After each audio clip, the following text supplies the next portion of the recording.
चलो अब देख लेते हैं जर्नल एंट्रीज। ठीक है, तो अगर रिडम्पशन ऑफ प्रेफरेंस शेयर करना है तो what are the journal entries जो हम लोगों को आना चाहिए। ठीक है, अब हम लोग यहाँ पे क्या करेंगे, इस जर्नल एंट्री को हम लोग ना डिवाइड कर देंगे स्टेप्स में। किसमें डिवाइड कर देंगे? Steps. Each and every question तुम लोगों को स्टेप के हिसाब से ही करना है। मैं तो बोलता हूँ सिर्फ रिडम्पशन ऑफ प्रेफरेंस शेयर नहीं, एक नेक्स्ट टॉपिक हम लोग करने वाले जिसका नाम है buy back of equity shares. वहां पे ना हम लोग रिडम्पशन ऑफ इक्विटी शेयर नहीं बोल सकते क्योंकि उसका डेट और रेट प्री डिसाइडेड नहीं होता, तो हम लोग वहाँ पे वर्ड यूज करते हैं buy back of equity shares. ठीक है, चलो फिलहाल वो टॉपिक साइड में रखते हैं, लेकिन मेरा बोलने का मतलब ये है कि यहाँ पे ये जो स्टेप्स है, these steps are very very important।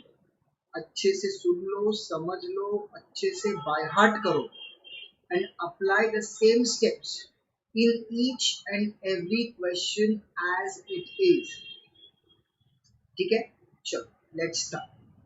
Step number 1। What is step number 1? Step number 1 is making partly paid up preference shares into fully paid up।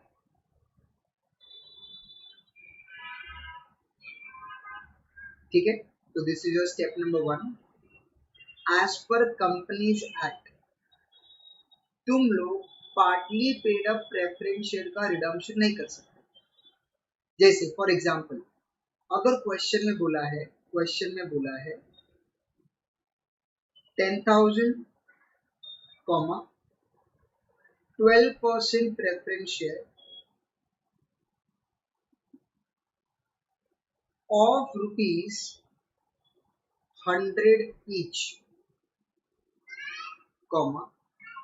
rupees 80 paid up।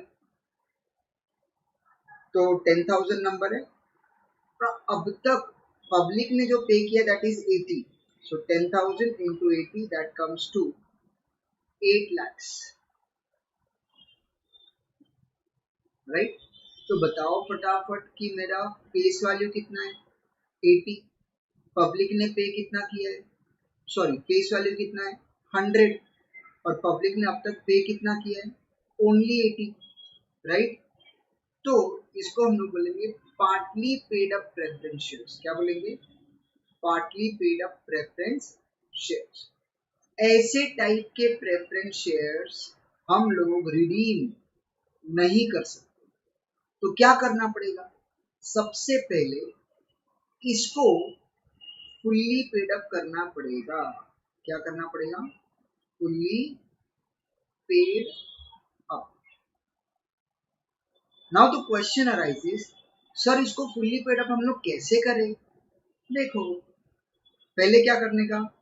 Final call due करो, due मतलब मांगो, and then final call receive करो।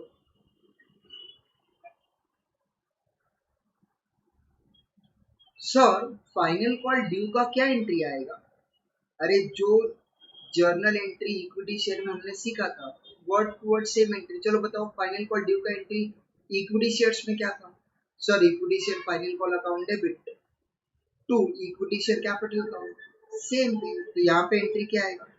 यहाँ पे आएगा 12% preference share final call account debit to 12% preference share capital account. Amount कितना आएगा? Sir amount आएगा कितने नंबर ऑफ शेयर्स है? सर प्रेफरेंस शेयर है total 10,000 into 20, So that comes to 2 lakhs. That comes to how much? 2 lakhs. तो जहां पे हम लोग इक्विटी शेयर लिखते थे, बस उसी जगह पे इक्विटी की जगह पे क्या लिखना है? प्रेफरेंस. चलो ये हो गया फाइनल कॉल ड्यू.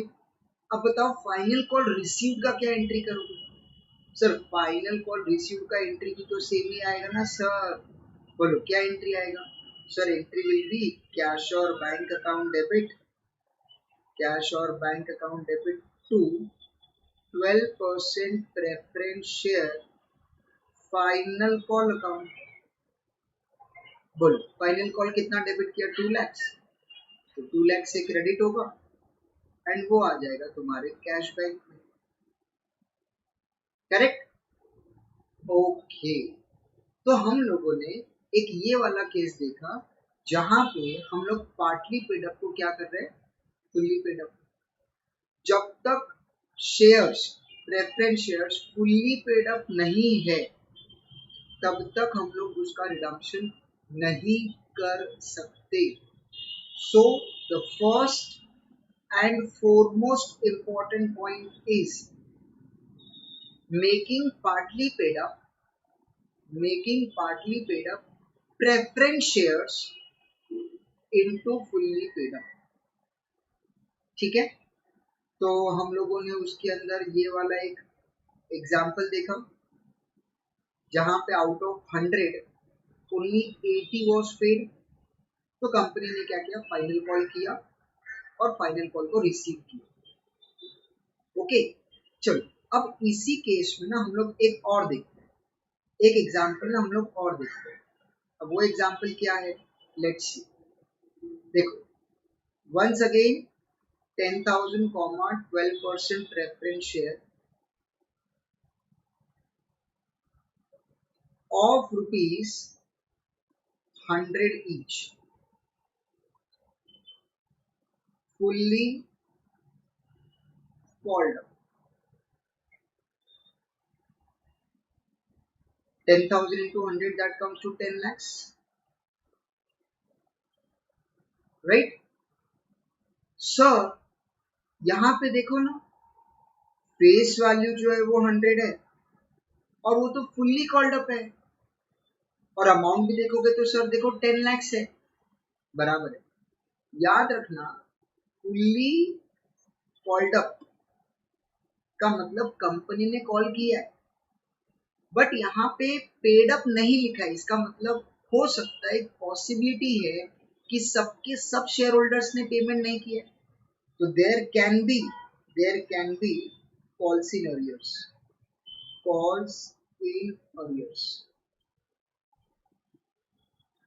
राइट? तो out of 10,000 let us assume 200 shares पे मुझे फाइनल कॉल के 20 रुपीज नहीं मिले. 200 शेयर्स पे फाइनल कॉल का 20 रुपीज मेरे को नहीं मिला. सो बताओ टोटल अमाउंट कितना नहीं मिला? Sir that is 4,000, right? So tell me what is your share capital? Sir 10 lakh minus 4,000 that comes to 9,96,000. अब मेरा क्वेश्चन ये है कि क्या हम लोग इस 10,000 को फुल्ली पेड अप बोल सकते हैं? बोलो क्या हम लोग इसको फुल्ली पेड अप बोल सकते हैं? Is it possible? Answer is no. क्यों? क्योंकि आउट ऑफ दिस 10,000 सबने पेमेंट किया है, पूरा का पूरा पेमेंट किया है, सिर्फ इस 200 शेयर्स को छोड़ के. तो अगर मैं बात करूं, अगर मैं थोड़ा सा और डिटेल में जाऊं तो 9,800 शेयर्स इन लोगों ने पूरा पेमेंट कर दिया, पूरा का पूरा 100 का 100. लेकिन ये जो 200 शेयर्स है, इन लोगों ने मुझे आउट ऑफ 100 सिर्फ 80 पे किया है. 20 पे नहीं किए, राइट। तो अगर मैं बात करता हूँ तो 9800 शेयर्स फुल्ली पेड अप है, लेकिन 200 शेयर्स 80 पेड अप है, मतलब ये पार्टली पेड अप है। तो क्या हम यहाँ पे रिडम्पशन ऑफ प्रेफरेंस शेयर कर सकते हैं? Answer is no sir. लेकिन आप ध्यान से देखो ना सर, इन लोगों का तो पूरा पेड है, इनको तो रिडीम कर सकते हैं। नो नो नो, आधा प्रेफरेंस शेयर तुम लोग रिडीम नहीं कर सकते सर। तो क्या करें? देखो, इसमें ना टोटल 2 पॉसिबिलिटी है, 2। ध्यान से सुनो। अब ये जो कॉल्सिन एरियर्स है, ये मतलब उसने पेमेंट नहीं किया, बराबर।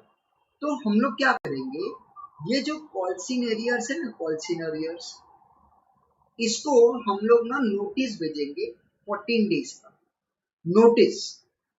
उस नोटिस में क्या बोलेंगे, तुम्हारा कॉल्सिन एरियर्स हो गया है तो प्लीज 14 डेज के अंदर तुम पेमेंट कर दो।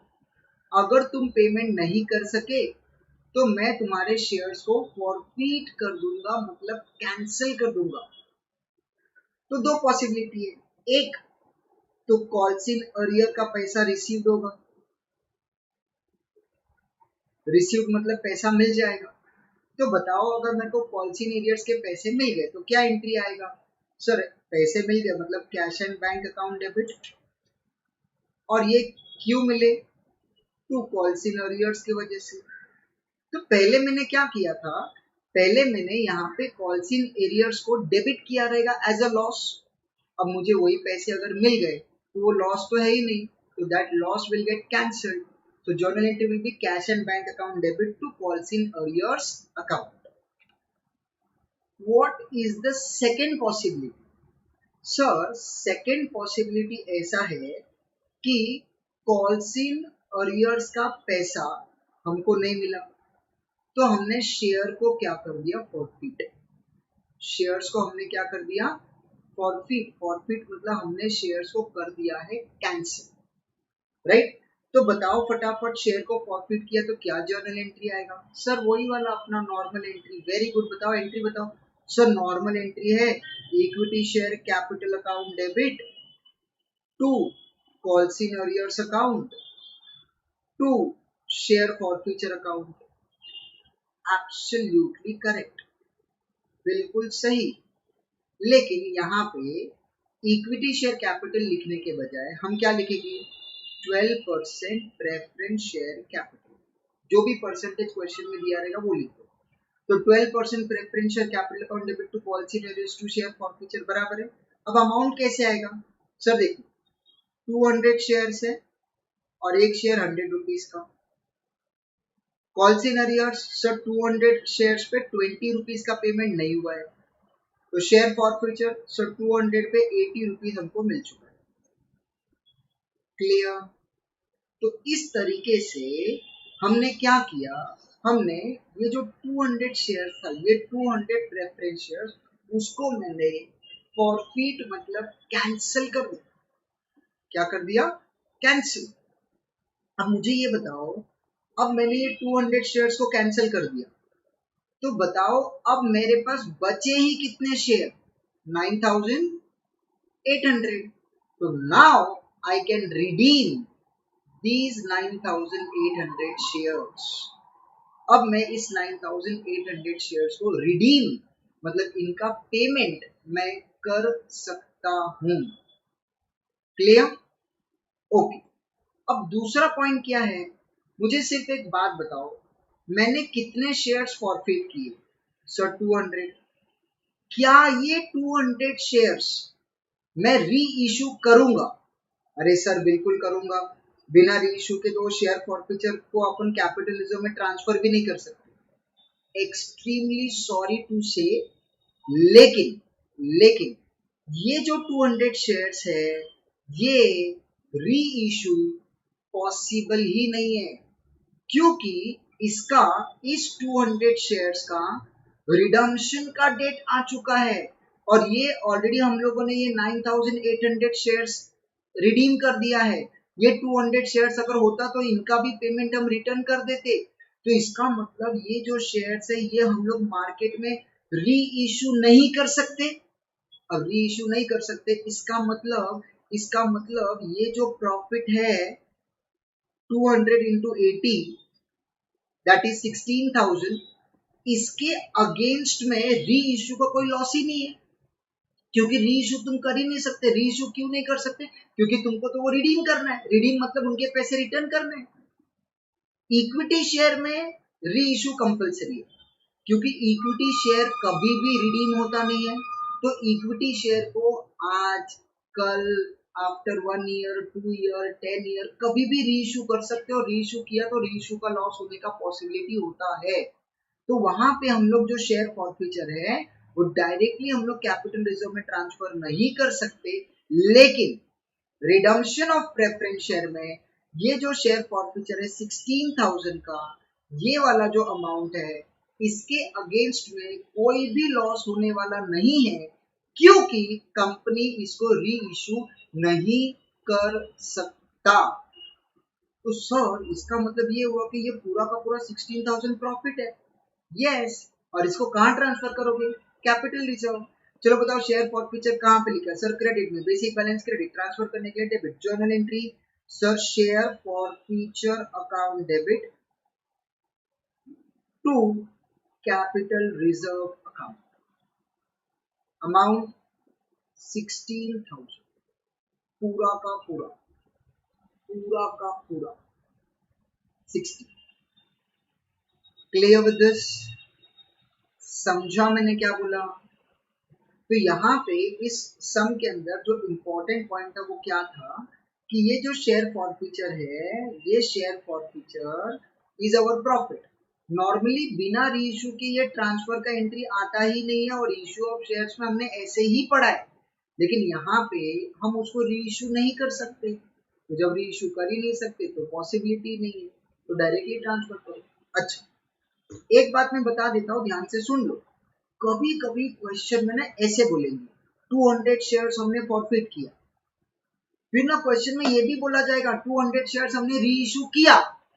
अब बॉस क्वेश्चन में दिया है री इशू किया, तो करना तो पड़ेगा, तो री इशू कर दो, और बाद में री इशू करते वक्त कुछ ना कुछ लॉस होगा, उसके हिसाब से एडजस्ट करो and transfer it to capital reserve. लेकिन अगर तुमने उसको री इशू किया है तो बताओ फटाफट, स्टार्टिंग में कितने नंबर ऑफ प्रेफरेंस शेयर थे? 10,000, उसमें से फॉरफिट कितना किया? 200, बचा कितना? 9,800, बराबर है। तुमने फिर से 200 री इशू किया, तो फिर से प्लस 200, तो इसका मतलब अब तुम रिडीम करोगे 10,000 प्रेफरेंस शेयर्स। समझा? अगर री इशू नहीं किया तो you have to redeem 9,800 shares. तो मैंने तुम लोगों को दोनों भी पॉसिबिलिटी बता दिया, अगर री इशू किया, अगर री इशू नहीं किया, right. On the other hand, calls in arrears का पैसा अगर मिल जाता है तो जर्नल एंट्री क्या आएगा? सर पैसा मिल गया, cash bank account debit to calls in arrears. Calls in arrears को हमने क्रेडिट क्यों किया? क्योंकि जब कॉल्स इन एरियर्स का पैसा नहीं मिला था, हमने लॉस सोच के डेबिट किया था। अब वो पैसे मिल गए तो वो लॉस नहीं है, तो that loss will get cancelled. तो पहले कॉल्स इन एरियर्स को डेबिट किया था, अभी कैंसिल करने के लिए क्रेडिट करेंगे, सिंपल। क्लियर? तो इस तरीके से अपना कंप्लीट हो गया step number 1। What is our step number 1? Making partly paid up preference shares into what? Fully paid up. अच्छा, बहुत बार ना क्वेश्चन में क्या लिखा रहता है? 10,000 equity shares of ₹10 each, ₹8 paid up. चलो फटाफट बताओ, फाइनल कॉल करोगे कि नहीं करोगे? सर कॉमन सेंस है ना, 8 पेड अप है, फाइनल कॉल तो करना ही पड़ेगा, नहीं तो रिडम्पशन कैसे करोगे? अरे पागल, मैंने क्वेश्चन में बोला 10,000 equity shares of ₹10 each, ₹8 paid up. Equity share अगर पार्टली पेड अप है तो तुम प्रेफरेंस शेयर क्यों नहीं रिडीम कर सकते? अरे मैंने बोला preference share should be fully paid up, equity share partly paid up, तो तुमको क्या लेना देना? समझा मैंने क्या बोला? तो बहुत सारे स्टूडेंट्स उस पर ध्यान ही नहीं देते, खाली यही देखते हैं सर पार्टली पेड अप है, फटाफट फुल्ली पेड अप कर दो, फिर वो इक्विटी है कि प्रेफरेंस है देखते ही नहीं है। That is wrong. तुमको प्रेफरेंस शेयर को फुल्ली पेड अप, इक्विटी को नहीं। क्लियर? हाँ, अगर क्वेश्चन ने इक्विटी को बोला फुल्ली पेड अप करो, करो बोला तो करो, कोई कंपल्शन थोड़ी है। ओके, तो मैंने दो चीज तुम लोगों को बताया, पार्टली पेड अप है तो कॉल करो और उसको फुल्ली पेड अप करो। कॉल्स इन एरियर्स है तो दो पॉसिबिलिटी बताया, या तो कॉल का पैसा ले लो कॉल्स इन एरियर्स का, अगर वो पैसा नहीं दे रहा है तो फॉरफिट करो। फिर फॉरफिट में भी दो चीज है, फॉरफिट किया री इशू नहीं किया। फॉरफिट करके अगर री इशू नहीं किया तो जितना फॉरफिट किया उसको कैंसिल कर दो, बचा हुआ रिडीम करो। जैसे टोटल 10,000 था, 200 तुमने फॉरफिट किया, बचा कितना 9,800, उसको रिडीम करो। लेकिन अगर तुमने फॉरफिट करके री इशू किया तो इसका मतलब 10,000 था और 10,000 अभी भी है, तो रिडीम भी 10,000 ही करना पड़ेगा, राइट? अगर तुमने री इशू नहीं किया या तुमने री इशू किया तो भी जो शेयर फॉरफीचर का अमाउंट है, शेयर फॉरफीचर का अमाउंट है, will be transfer to capital reserve, क्योंकि ये इक्विटी शेयर नहीं है कि तुम कभी भी जिंदगी में री इशू कर सकते हैं। दिस इज प्रेफरेंस शेयर और इसका आज वैलिडिटी खत्म हो गया, इसका आज रिडम्पशन का डेट है, तो तुम आगे जाके इस शेयर को री इशू नहीं कर सकते, राइट? तो पॉसिबिलिटी है कि इसमें बिना री इशू किए share forfeiture will be transfer to capital reserve. Clear? चलो अच्छा सर, मुझे एक बात बताओ, अगर क्वेश्चन में ऐसा लिखा है 10,000 12% preference share of ₹100 is fully paid up, तो प्रेफरेंस शेयर है, फेस वैल्यू 100 है, फुल्ली पेड अप भी है, तो बात ही खत्म, स्टेप नंबर 1 आएगा ही नहीं। तो ये स्टेप नंबर 1 आएगा नहीं, डायरेक्टली आ जाओ स्टेप नंबर 2 पे। समझा? Very good. चलो, so this was your step number 1। और तुम लोगों को मैं बता दूं कि मेजॉरिटी ऑफ द सम्स के अंदर ये है ना फुल्ली पेड अप ही रहेगा, तो ज्यादा टेंशन मत लो। ओके, नहीं तो देख के डर जाओगे सर स्टेप नंबर 1 इतना बड़ा है तो और क्या क्या रहेगा। No, it's very easy. अब आ जाते हैं हम लोग स्टेप नंबर 2 पे। What is step number 2? Step number 2 है raising of funds. Step number 2 क्या है? Raising of funds. जैसे कि हम लोग देख रहे हैं कि हम लोगों को रिडम्पशन ऑफ प्रेफरेंस शेयर करना है, रिडम्पशन का मतलब पैसा रिटर्न करना है, तो हमको पता है कि रिडीम करने के लिए पैसा तो लगेगा, तो पैसा लगेगा तो पैसे को रेज तो करना पड़ेगा, मतलब तुम्हारे पास पैसे होने तो चाहिए। अगर मान लो तुम्हारे पास बहुत पैसे है तो ये स्टेप का भी जरूरत नहीं है, बहुत सारे क्वेश्चन में रेजिंग ऑफ फंड्स होगा ही नहीं, लेकिन कहीं कहीं पे उनके पास पैसे नहीं होंगे तो वो बैंक से लोन लेंगे, डिबेंचर इश्यू करेंगे, या उनके पास कोई असेट वसेट होगा तो वो बेचेंगे और कुछ ना कुछ करके पैसों का अरेंजमेंट करेंगे। ओके, चलो रेजिंग ऑफ फंड्स में क्या क्या आएगा एक बार देख लेते हैं, ट्राई टू अंडरस्टैंड। सबसे पहले रेजिंग ऑफ फंड्स, सबसे पहले क्या आएगा? सबसे पहले आएगा sale, sale of assets, sale of what? assets। Okay, मतलब मेरे पास कोई असेट है वो मैंने बेच दिया, राइट? मतलब मेरे पास उसका कोई यूज नहीं था तो मैंने बेच दिया। क्या जर्नल एंट्री आएगा? Sir journal entry will be cash और बैंक अकाउंट डेबिट, क्योंकि पैसा आएगा, right? To to asset account, क्योंकि पैसा चले गया, राइट? चलो फॉर एग्जाम्पल 100 रुपीज का असेट है, तुमने बेच दिया 90 में, तो बताओ 10 रुपीज क्या हो गया? लॉस। दूसरा 100 रुपीज का असेट है, तुमने बेचा है 120 में, तो सर 20 रुपीज का प्रॉफिट, बराबर है ना? तो देखो यहाँ पे ये 10 लॉस है तो ये डेबिट हुआ है, ये 20 प्रॉफिट है तो ये क्रेडिट हुआ है।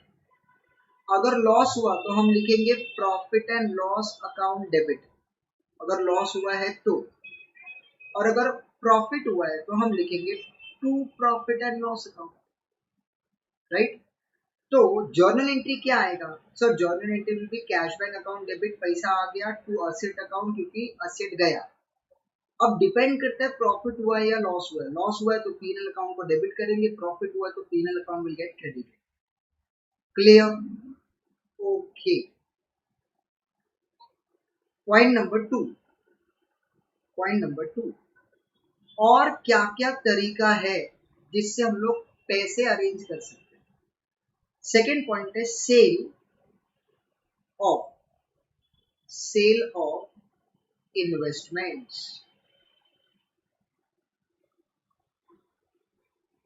क्या है? Sale of what?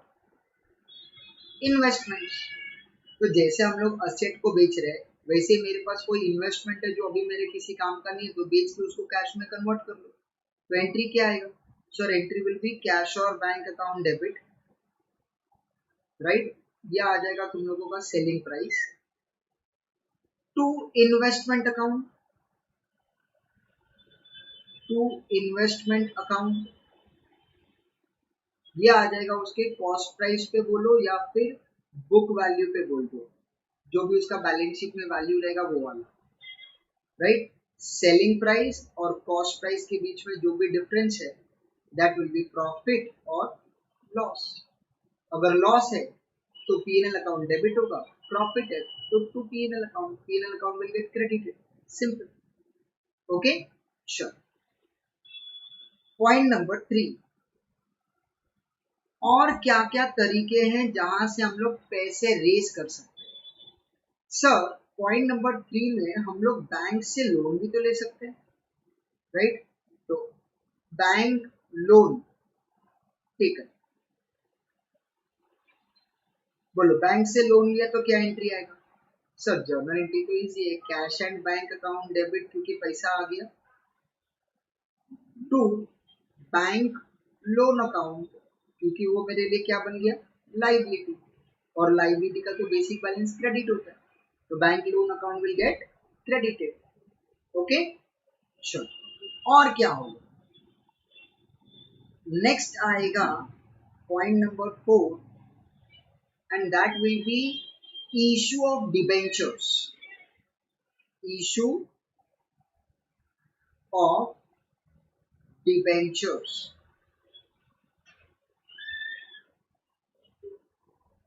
Issue of debentures. Sir इसमें इशू ऑफ शेयर्स नहीं आएगा क्या? ना ना ना, रेजिंग ऑफ फंड्स का मतलब बाहर से पैसा लेना। So to debenture, issue of debenture, अरे भैया डिबेंचर होल्डर क्या कंपनी के ओनर होते हैं? वो भी तो बाहर के ही लोग हैं, दे आर दी लेंडर्स। जैसे बैंक हमारे लिए एक्सटर्नल है, वैसे डिबेंचर होल्डर माना कि वो पब्लिक है बट वो कंपनी के ओनर थोड़ी ना है, दे आर दी लेंडर्स। तो इशू ऑफ डिबेंचर जो है वो हमारे लिए रेजिंग ऑफ फंड्स है। क्या है? Raising of funds. तो एंट्री क्या आएगा? देखो एंट्री विल बी कैश और बैंक अकाउंट डेबिट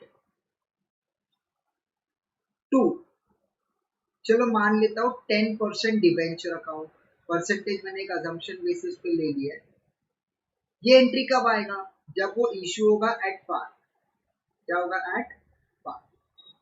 दूसरा, कैश और bank account debit to 10% debenture account to security premium account. अब बताओ ये कब आएगा? जब हम लोग इश्यू ऑफ डिबेंचर करेंगे एट प्रीमियम।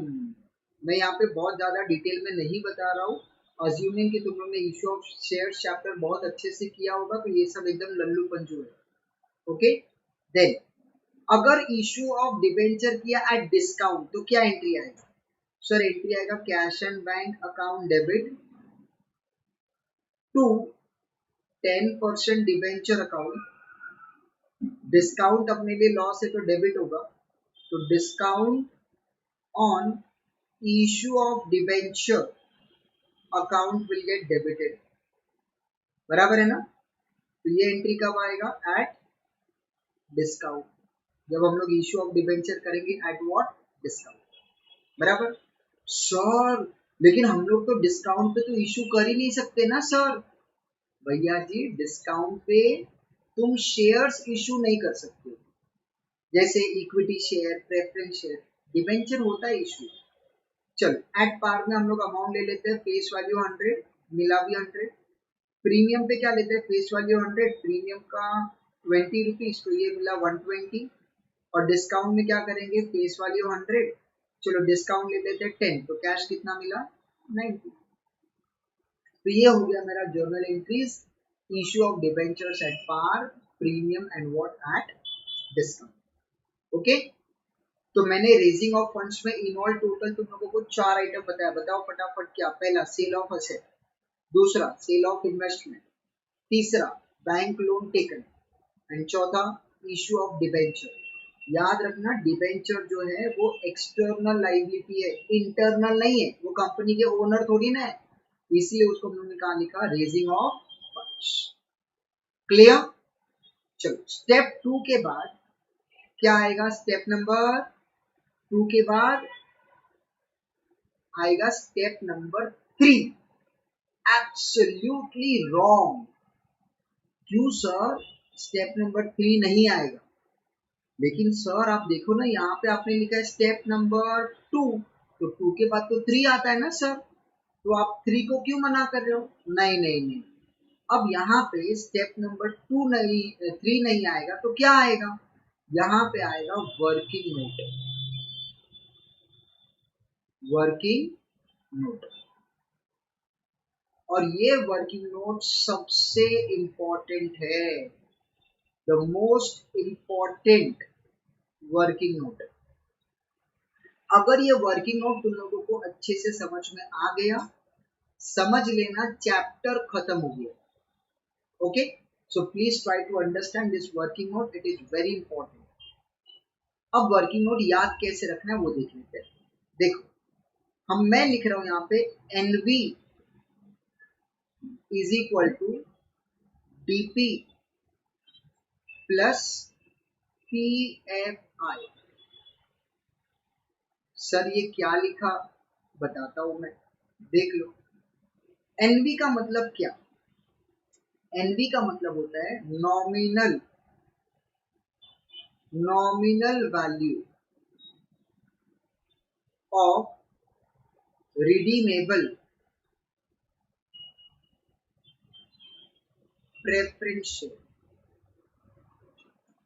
मतलब नॉमिनल वैल्यू का मतलब होता है फेस वैल्यू, किसका, जो प्रेफरेंस शेयर तुम रिडीम करने वाले हो वो, जो प्रेफरेंस शेयर हम रिडीम करने वाले उसका face value should be equal to DP. DP का मतलब डिविजिबल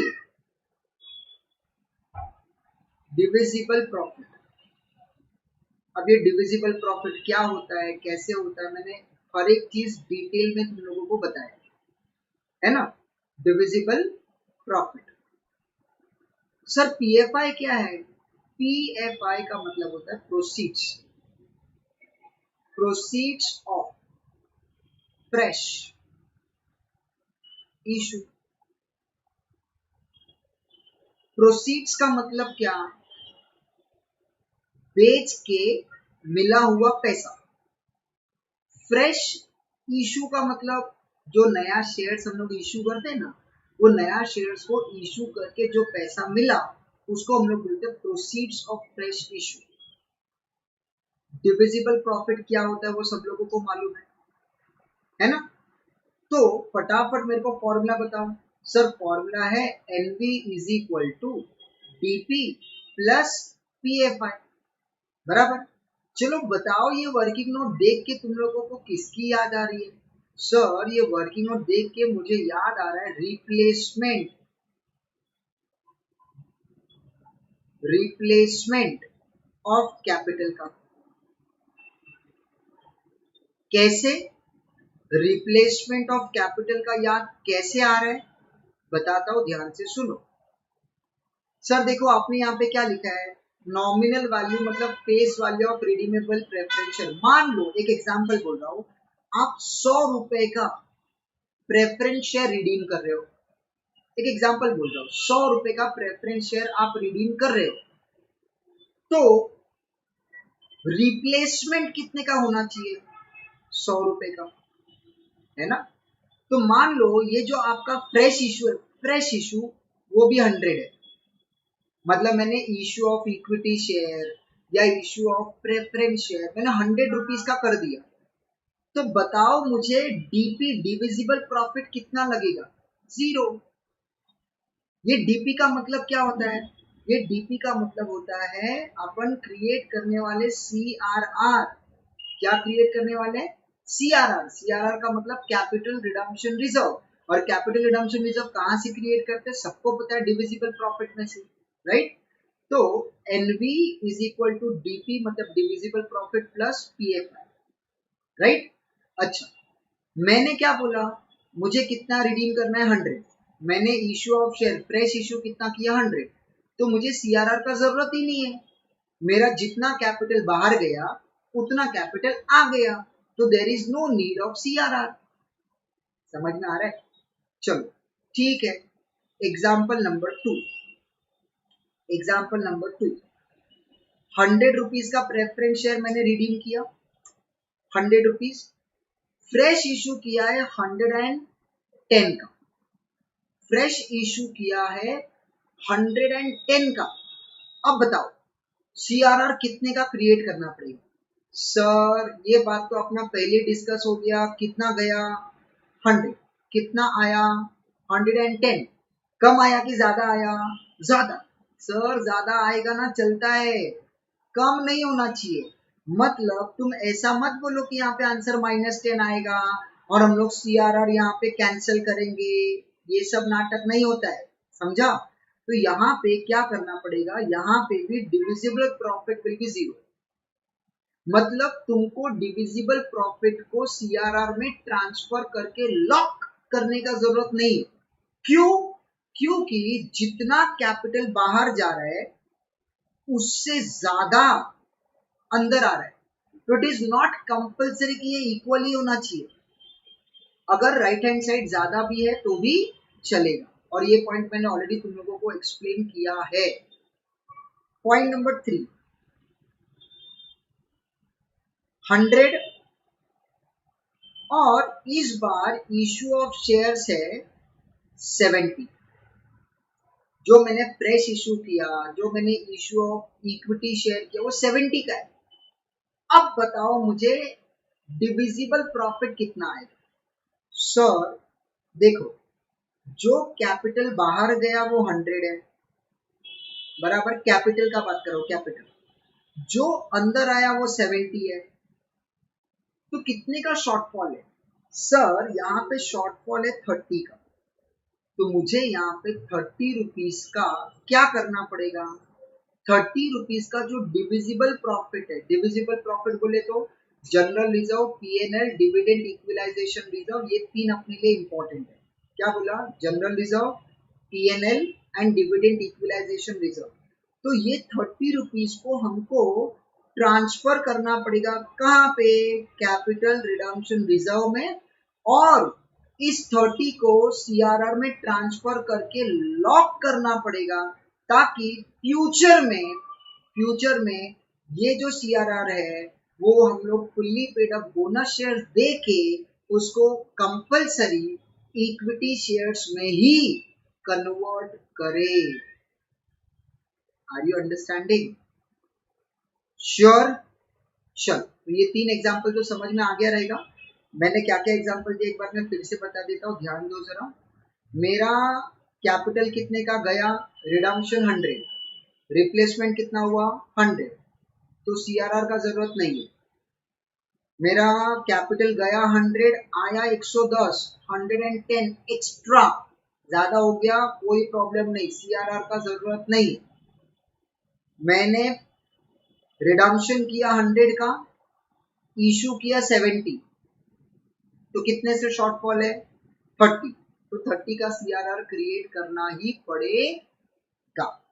ओके, चलो फोर्थ वाला एग्जांपल लेते हैं। चलो मैंने कितना रिडीम किया 100, मैंने ना फ्रेश इशू किया ही नहीं 0, मैंने इशू ऑफ शेयर्स किया ही नहीं है। तो बताओ सीआरआर कितने का क्रिएट करना पड़ेगा सर? उस केस में तो सीआरआर 100 का क्रिएट करना पड़ेगा। मतलब 100 रुपीज हम लोग डिविजिबल प्रॉफिट में से उठा के कहाँ पे ट्रांसफर करेंगे? Capital redemption reserve. कितने का कैपिटल गया 100, रिप्लेसमेंट कितने का हुआ 0, तो सीआरआर कितने का क्रिएट करना पड़ेगा? पूरा का पूरा। क्लियर? कंफर्म? ओके। तो अब तक हम लोग ने जो एग्जाम्पल लिया, अब तक हम लोग ने जो भी एग्जाम्पल लिया वो पूरा का पूरा एग्जाम्पल सिर्फ फेस वैल्यू पे था, राइट? अब ध्यान दो जरा, ध्यान दो। पॉइंट नंबर 5 बोलो मेरे को, प्रेफरेंस शेयर कैपिटल कितना देना है 100। मतलब प्रेफरेंस शेयर का कैपिटल, कैपिटल बोले तो फेस वैल्यू, फेस वैल्यू कितना है 100। मेरे को 100 के साथ साथ ना उनको प्रीमियम पेबल करना है, प्रीमियम भी पे करना है 10 रुपए का। मतलब 10 रुपए मुझे एक्स्ट्रा पे करना है, एक्स्ट्रा। ठीक है, तो इन शॉर्ट मुझे पे करना है 110, और ये पेमेंट मुझे करना किसको है? प्रेफरेंस शेयर होल्डर को।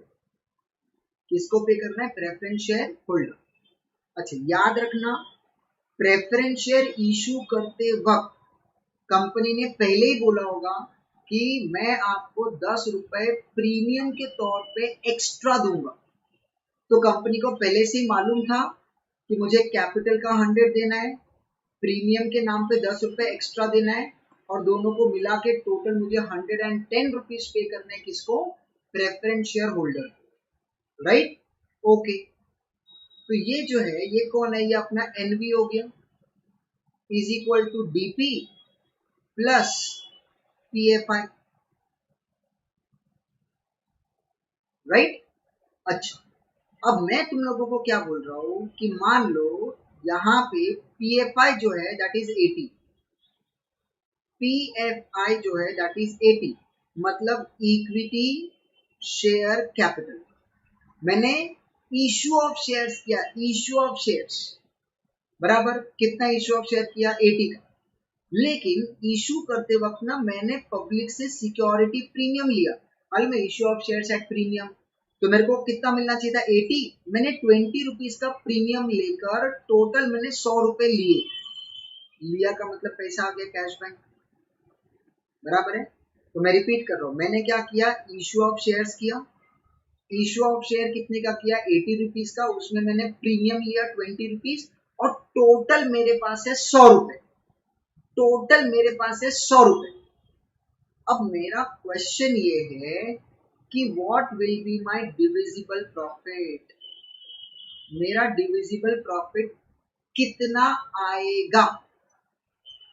सर देखो, अगर मैं बात करूं ना तो कैपिटल 100 है, यहाँ पे भी 100 है, तो सर मेरे हिसाब से आंसर आना चाहिए 0, मेरे हिसाब से आंसर आना चाहिए 0 इज रॉन्ग। क्यों सर रॉन्ग क्यों है? भैया जी मैंने तुमको क्या बोला था, याद है क्या? पढ़ो यहाँ पे, replacement of capital, capital capital, मतलब कैपिटल जाएगा और कैपिटल ही आना चाहिए। तुम ये 100 थोड़ी ना कैपिटल है, उसमें 20 रुपए तो प्रीमियम है। ओके, तो इसका मतलब क्या हुआ? इसका मतलब कि तुम्हारे लिए जो सबसे इम्पोर्टेंट है वो सिर्फ ये पहला लाइन है, बस बस सिर्फ ये पहला लाइन इम्पोर्टेंट है। ओके,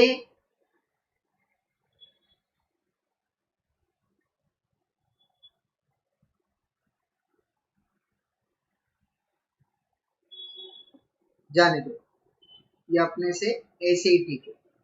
सिर्फ पहला लाइन अपने लिए इंपॉर्टेंट है। तो बताओ अब मुझे पहला लाइन देख के कितने का कैपिटल गया 100, कितने का कैपिटल आया 80। तो 20 रुपीज का डिविजिबल प्रॉफिट जो है वो तुमको ट्रांसफर करना पड़ेगा कैपिटल रिडम्पशन रिजर्व में। कहाँ ट्रांसफर करना पड़ेगा? Capital redemption reserve. तो यहाँ पे जो सबसे इम्पोर्टेंट पॉइंट था that was creation of CRR, कि कितने रुपीस का सीआरआर क्रिएट करना पड़ेगा। तो याद रखना, मैं फिर से रिपीट कर रहा हूं, रिप्लेसमेंट ऑफ कैपिटल, उसके अंदर premium, security premium, premium payable, ये सब नाटक नहीं चाहिए। ओनली कैपिटल से कैपिटल का रिप्लेसमेंट। तो अपने लिए जो सबसे इंपॉर्टेंट है that is this first line, बस और कुछ नहीं। Clear with this? चलो ठीक है। अब हम लोग क्या करेंगे, देखो अब बाकी के ना पूरे वर्किंग नोट को भूल जाओ। अब हम लोग सिर्फ इसी का बात करेंगे, ठीक है? अब हम लोग सिर्फ इसी का बात करेंगे, बाकी सब वर्किंग नोट को भूल जाओ। ओके, अब लेट अस अज्यूम कि ये एक ही वर्किंग नोट हमारे सामने है। तो बताओ अब तक अपना कितना स्टेप हो गया है? सर अब तक अपना हो गया है 2 step. Step number 2 raising of funds. अब याद कैसे रखना है, देखो अब ये जो है ये है स्टेप नंबर 3, फिर उसके बाद ये जो डीपी है that is your step number 4, ये जो है that is your step number 5, ये जो प्रीमियम पेबल जो है that is your step number 6, और ये जो प्रेफरेंस शेयर होल्डर है that is your step number 7। मतलब पूरा का पूरा स्टेप इसी के अंदर है, पूरा का पूरा स्टेप इसी वर्किंग नोट के अंदर है। ये वर्किंग नोट अगर तुम्हारा करेक्ट आ गया मतलब कार्यक्रम समाप्त हुआ। चल तो देखते हैं अब स्टेप नंबर 3। बोलो what is step number 3? Sir step number 3 है PFI। What do you mean by PFI? Sir PFI का मतलब होता है proceeds of fresh issue. Proceeds of fresh issue. Okay, अब ये जो फ्रेश इशू होता है, याद रखना फ्रेश इशू के अंदर सिर्फ इशू ऑफ इक्विटी शेयर या फिर प्रेफरेंस शेयर यही हो सकता है। डिबेंचर बिल्कुल नहीं हो सकता। मैं जानबूझ के यहाँ पे लिख के क्रॉस कर रहा हूँ, याद रखना। बहुत सारे स्टूडेंट्स पीएफआई के अंदर डिबेंचर, इशू ऑफ डिबेंचर भी ले लेते हैं। Boss, debenture holder are not the owners, they are the lenders. हमको यहाँ पे रिप्लेसमेंट के लिए ओनर का पैसा चाहिए। ओनर बोले तो ये लोग, ठीक है? अच्छा, इसमें इंपॉर्टेंट पॉइंट क्या है? Issue of equity share, issue of preference share discount पे हो ही नहीं सकता। तो या तो एट पार रहेगा या तो एट प्रीमियम रहेगा। तो एट पार रहेगा तो क्या आएगा? सर एट पार है तो it will be cash bank account debit to directly equity share capital या फिर प्रेफरेंस शेयर कैपिटल, जो भी तुम इशू कर रहे हो, राइट? यहाँ पे application, allotment, first call, final call, ये सब का नाटक नहीं होता है। डायरेक्टली पूरा का पूरा फेस वैल्यू एक साथ पे करो पूरा। तो entry will be cash bank account debit to equity share या फिर प्रेफरेंस शेयर, जो भी तुम इशू कर रहे हो वो। अगर एट पार है तो, और प्रीमियम है तो यहाँ पे आ जाएगा टू सिक्योरिटी प्रीमियम अकाउंट। क्या आ जाएगा? To security premium. अमाउंट कैसे आएगा? देखो यहाँ पे तुमने वर्ड क्या यूज किया है, कैपिटल, मतलब यहाँ पे आ जाएगा तुम्हारा फेस वैल्यू, यहाँ पे आ जाएगा सिक्योरिटी प्रीमियम का अमाउंट अगर कुछ है तो ये हो जाएगा तुम्हारा इश्यू प्राइस। चलो एक एग्जांपल ले लेते हैं, फेस वैल्यू 100, सिक्योरिटी प्रीमियम 20, तो बेचोगे कितने में, 120, सिंपल। अगर इश्यू एट पार है तो cash bank to capital, equity हो या प्रेफरेंस, जो भी फेस वैल्यू वो आ जाए। Okay, so this is your step number 3। चलो अब मुझे बताओ स्टेप नंबर 4 क्या है। सर स्टेप नंबर 4 है डीपी। वेरी गुड, डीपी से तुम क्या बनाओगे, सर सीआरआर। तो कैन वी से कि our step number 4 is creation of CRR, मतलब हमको सीआरआर क्रिएट करना है। किससे क्रिएट करोगे बताओ, फ्रॉम डीपी बोले तो डिविजिबल प्रॉफिट, बराबर है ना। तो बताओ फटाफट, अगर तुमने डिविजिबल प्रॉफिट को यूज किया तो बढ़ेगा कि कम होएगा, सर कम हो जाएगा। तो जर्नल एंट्री क्या आएगा, general reserve, basic balance credit, कम करने के लिए debit, general reserve account debit, बराबर। अगर अगर जनरल रिजर्व कम पड़ा तो क्या यूज करेगा, सर पीएनएल अकाउंट, तो पीएनएल अकाउंट डेबिट। मान लो ये भी कम पड़ रहा है तो dividend equalisation reserve account debit. To, सब पैसा कहाँ डालोगे, कैपिटल रिडम्पशन रिजर्व अकाउंट, है ना। अगर मान लो मुझे सीआरआर के लिए चाहिए 20 रुपीज और जनरल रिजर्व में 20 रुपीज है, तो एंट्री क्या आएगा, sir general reserve account debit to CRR, खत्म। तब थोड़ी ना पीएनएल और डिविडेंड इक्विलाइजेशन रिजर्व आएगा, है ना। अच्छा, जरूरी नहीं है कि तुमको जनरल रिजर्व से ही बनाना है, you can use PNL also. तो एंट्री क्या आएगा, sir PNL account debit to CRR. याद रखना जनरल रिजर्व और पीएनएल दोनों भी देखने जाएंगे तो रेवेन्यू रिजर्व है, तुम पीएनएल यूज करो या जनरल रिजर्व कोई फर्क नहीं पड़ता। बहुत सारे स्टूडेंट जनरल रिजर्व यूज करते हैं तो बहुत सारे स्टूडेंट पीएनएल यूज करते हैं, तो उनके हिसाब से उनका थोड़ा आंसर जर्नल एंट्री अलग अलग आता है, इट्स ओके, ठीक है। चलो, so that is creation of CRR, step number 4 हो गया। स्टेप नंबर 5 क्या है, what is step number 5? Step number 5 जो है that is decision.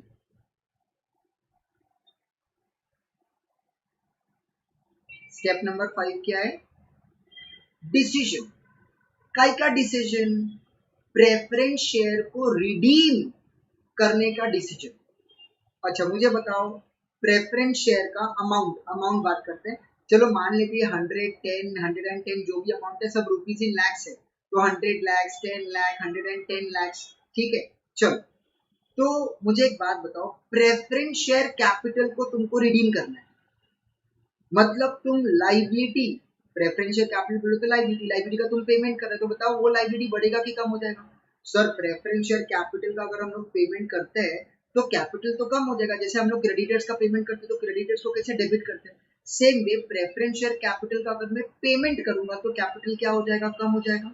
So journal entry क्या आएगा, sir journal entry will B, अभी सिर्फ अपने अंडरस्टैंडिंग के लिए मैं 12% लिख रहा हूँ, वो डिपेंड करता है क्वेश्चन में प्रेफरेंस शेयर का परसेंटेज क्या दिया, ठीक है। फिलहाल मैं लिख रहा हूँ 12% redeemable preference share capital account debit, और अमाउंट में मैं लिख रहा हूँ 100 रुपीज, कैपिटल का अमाउंट। तो मैंने क्या किया, कैपिटल अकाउंट को डेबिट कर दिया, बराबर है। टू, देखो अभी तक ये सिर्फ डिसीजन चल रहा है, हमने पेमेंट किया नहीं है, सिर्फ डिसाइड कर रहे कि पेमेंट करना है। अच्छा मुझे फटाफट ये बताओ हम पेमेंट करेंगे किसको, सर हम पेमेंट करने वाले हैं प्रेफरेंस शेयर होल्डर को, किसको, प्रेफरेंस शेयर होल्डर को। तो यहाँ पे आ जाएगा to preference share holder account. अगर हम लोग रिडम्पशन कर रहे हैं एट पार, मतलब 100 रुपए लिया है हम 100 ही रुपए दे रहे, तो प्रेफरेंस शेयर होल्डर का अमाउंट आ जाएगा 100 और ये जर्नल एंट्री खत्म। लेकिन अपने एग्जाम्पल में हम उनको 100 के जगह पे कितना पे कर रहे हैं, 110 पे कर रहे हैं, मतलब हम उनको 10-10 रुपए एक्स्ट्रा पे कर रहे हैं। तो यहाँ पे हम लोग उनको 10 रुपए एक्स्ट्रा पे कर रहे हैं, तो हमारे लिए वो लॉस हो गया, और लॉस का बेसिक बैलेंस डेबिट होता है, और ये प्रीमियम हमको मिल नहीं रहा है, हम पे कर रहे हैं, इसीलिए इसका नाम आएगा प्रीमियम पेबल ऑन किस पे, on redemption of preference share account debit. मैं रिपीट कर रहा हूँ, नाम समझ लो, premium payable on redemption of preference share account debit. Debit की वजह सब लोग को समझा, क्योंकि वो अपने लिए क्या है, लॉस। तो बताओ फटाफट मुझे, कैपिटल का कितना देना है 100, लॉस का कितना देना है, मतलब प्रीमियम पेबल का कितना देना है 10। तो बताओ फटाफट मुझे, प्रेफरेंस शेयर होल्डर को कितना देना पड़ेगा, सर होल्डर को आपको देना पड़ेगा 110। समझा? तो ये हो गया अपना डिसीजन का एंट्री, राइट। चलो, अब ये जो प्रीमियम पेबल है, इसको हमने क्या किया, सर डेबिट किया। क्यों? क्योंकि वो लॉस है। अब देखो, नॉर्मली जैसे हम लोग कोई भी एक्सपेंस बोलेंगे, कोई भी लॉस बोलते हैं, कुछ भी अगर हम लोग बोलते हैं ना, तो normally it is transfer to PNL. जैसे loss on sale of furniture, loss on sale of asset, तो normally it is transfer to PNL account, क्योंकि it is revenue in nature, because it is revenue in nature. लेकिन क्या तुम लोग ये वाला premium क्या हर साल पे करोगे? Answer is no. इसका मतलब क्या तुम लोगों को ये लॉस हर साल होगा? Answer is no. तो इसीलिए हम क्या करेंगे, इस लॉस को हम लोग क्या करेंगे, ट्रांसफर करेंगे, या फिर इस लॉस को हम लोग राइट ऑफ करेंगे। क्या करेंगे? Right of. तो यहाँ पे हम लोग लिख रहे हैं premium payable on redemption of preference share written of. अब क्वेश्चन क्या है, सर एक चीज समझ में आ रहा है, ये जो premium payable on redemption of preference है, इसको राइट ऑफ करना है, मतलब इसको कैंसिल करना है। क्या करना है? कैंसिल करना है। तो एक चीज तो समझ में आ रहा है, सर ये जो premium payable on redemption of preference share debit है, उसको हमको क्रेडिट करना है। तो यहाँ पे जर्नल एंट्री में without any doubt to premium payable on redemption of preference share account जो है वो क्रेडिट होगा, और अमाउंट तो कॉमन सेंस से यही 10 आएगा। लेकिन सर डेबिट क्या करेगा? देखो, डेबिट तुम लोगों को करना पड़ेगा security premium account. Security premium मतलब तुमको क्या करना है, इस प्रीमियम पेबल लॉस को इस सिक्योरिटी प्रीमियम प्रॉफिट के साथ सेट ऑफ करना है, मतलब कैंसिल करना है। तो जैसे ही तुम लॉस को प्रॉफिट के साथ कैंसिल करोगे, प्रॉफिट भी कम होगा, लॉस भी कम होगा। तो प्रीमियम पेबल अपने लिए लॉस है, बेसिक बैलेंस डेबिट है, कैंसिल करने के लिए क्रेडिट। सिक्योरिटी प्रीमियम अपने लिए प्रॉफिट है, बेसिक बैलेंस क्रेडिट है, कैंसिल करने के लिए डेबिट। तो सिक्योरिटी प्रीमियम भी कम हो जाएगा, और तुम्हारा प्रीमियम पेबल वाला लॉस भी कम हो जाएगा। तो सिक्योरिटी प्रीमियम का बेसिक बैलेंस क्रेडिट कम करने के लिए डेबिट, प्रीमियम पेबल का बेसिक बैलेंस डेबिट कम करने के लिए क्रेडिट। क्लियर? अच्छा सर, अगर मान लो अपने पास सिक्योरिटी प्रीमियम है ही नहीं, तो इन दैट केस हम यहाँ पे प्रॉफिट एंड लॉस अकाउंट भी यूज कर सकते हैं। तो क्या यूज कर सकते हैं हम लोग? Profit and loss account. Clear? Now as per the new rule of companies act, उसके हिसाब से इस प्रीमियम पेबल को राइट ऑफ तुम पीएनएल से ही करो, ऐसे बोला है। किसको? प्रीमियम पेबल को किससे राइट ऑफ करना है? प्रॉफिट एंड लॉस अकाउंट से। लेकिन तुम लोगों के मॉड्यूल के हिसाब से, सीएमए के मॉड्यूल के हिसाब से, उसमें जो सॉल्यूशन दिया उसके हिसाब से उन लोगों ने ना सब समय ना सिक्योरिटी प्रीमियम से राइट ऑफ किया है। इसीलिए मैंने तुम लोगों को इस वीडियो में भी सिक्योरिटी प्रीमियम से राइट ऑफ करने के बारे में बताया है। ओके, लेकिन मेरा मानो तो premium payable should be written off with profit and loss account. पहले के टाइम पे सिक्योरिटी प्रीमियम से राइट ऑफ करना इट वाज कंपल्सरी, बट अभी नहीं। Now it is to be written off with what profit and loss. लेकिन जो हम लोग सम सॉल्व करने वाले उसमें हम लोग सिक्योरिटी प्रीमियम से ही राइट ऑफ करेंगे। ओके, चलो ये हो गया step number 6। Step number 7, what is step number 7? Sir, step number 7 अपना लास्ट स्टेप है and that step number 7 is payment. चलो फटाफट मुझे बताओ, तुम पेमेंट करोगे तो करोगे किसको? सर, पेमेंट तो प्रेफरेंस शेयर होल्डर को करेंगे। वेरी गुड, तो मुझे बताओ यहाँ पे प्रेफरेंस शेयर होल्डर क्या है? क्रेडिट। उसको पे करोगे तो क्या हो जाएगा? डेबिट। तो एंट्री क्या आएगा? Sir, entry will be preference share holder account debit to cash और बैंक अकाउंट। और अपने एग्जाम्पल के हिसाब से अमाउंट विल बी 110। तो entry will be preference share holder account debit to cash और बैंक। Clear with this? तो ये हो गया अपना 7 स्टेप्स। इसके बाद बहुत सारे क्वेश्चंस में मैं ना पॉइंट स्टेप नंबर 8 लिख देता हूँ, लेकिन ये कोई स्टेप नंबर 8 वेट नहीं है, लेकिन क्या बहुत सारे क्वेश्चंस में है तो मैं ना स्टेप नंबर 8 लिख देता हूँ, वो लिख देता हूँ मैं बोनस। चलो फटाफट मुझे बताओ, क्या बोनस एक प्रेफरेंस शेयर को मिलेगा? बिल्कुल नहीं। बोनस किसको मिलेगा? हमेशा बोनस मिलेगा सिर्फ इक्विटी शेयर होल्डर को। किसको मिलेगा? Equity share holder. तो देखने जाएंगे ना, ये पेमेंट के स्टेप के बाद 7 स्टेप्स खत्म, रिडम्पशन ऑफ प्रेफरेंस शेयर खत्म, लेकिन क्या ये बोनस का जो मैं बता रहा हूँ ना, ये बहुत सारे सम्स में तुमको देखने मिलेगा। तो इसीलिए मैंने ना उसको अपने स्टेप में इंक्लूड कर लिया कि बाबा ये भी एक बार क्वेश्चन पढ़ के चेक कर लेना बोनस दिया है कि नहीं दिया। और बोनस कितनी टाइप का होता है ये हम सब लोगों को पता है। बताओ फटाफट कौन कौन सा ऑलरेडी बोनस का टॉपिक हम लोगों ने इश्यू ऑफ शेयर्स में किया हुआ है। बताओ फटाफट बोनस में क्या क्या है।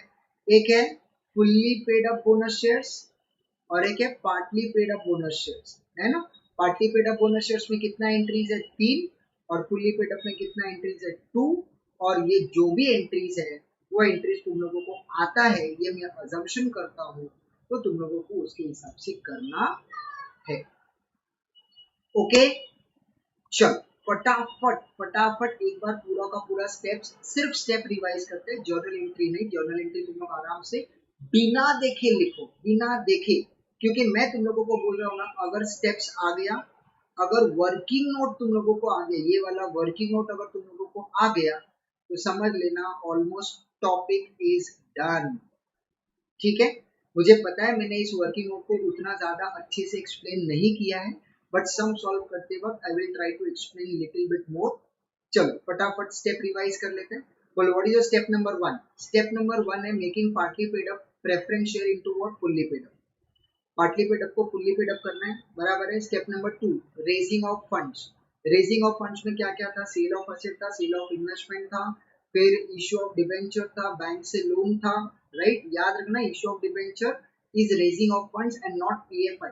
ओके, बार बार मैं एक्सप्लेन करो, try to understand. Step number 2 के बाद आएगा स्टेप नंबर 3 बोला तो मार्क आएगा। स्टेप नंबर 2 के बाद क्या आना चाहिए? Working note. वर्किंग नोट का फॉर्मूला क्या है? NV is equal to DP plus PFI, right. चलो वो वर्किंग नोट हम लोग बाद में और भी अच्छे से डिटेल में देख लेंगे। उसके बाद क्या है? Step number 3। What is step number 3? PFI, proceeds of fresh issue. Step number 4 creation of CRR. Step number 5 decision. Step number 6 premium payable to be written off, premium payable on redemption of preference share written off. Step number 7 payment. Step number 8 bonus. खत्म। समझा?